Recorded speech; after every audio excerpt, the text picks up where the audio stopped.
গণভোট অধ্যাদেশ ও জুলাই সনদ বাস্তবায়ন আদেশ কেন অবৈধ নয় তা জানতে চেয়ে রুল জারি করেছেন হাইকোর্ট।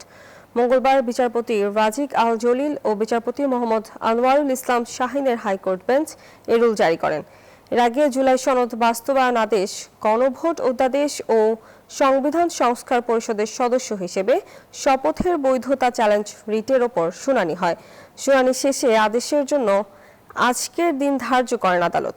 জুলাই সনদ বাস্তবায়ন আদেশ, গণভোট ও সংবিধান সংস্কার পরিষদের সদস্য হিসেবে শপথের বৈধতা চ্যালেঞ্জ করে হাইকোর্টে পৃথক দুটি রিট করা হয়।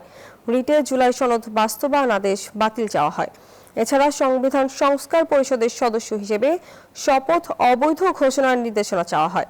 সুপ্রিম কোর্টের আইনজীবী চৌধুরী রেদওয়ান খোদা রনি ও অ্যাডভোকেট গাজী মোহাম্মদ মাহবুব আলম রিট দুটি দায় করেন।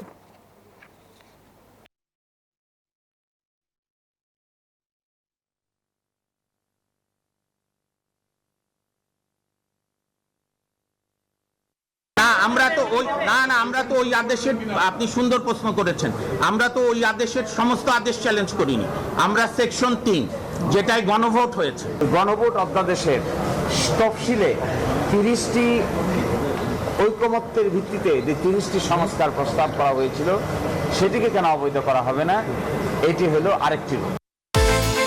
বিকাশ পেমেন্টে 10,000 টাকার বেশি অফার, শপিং চলছে তো।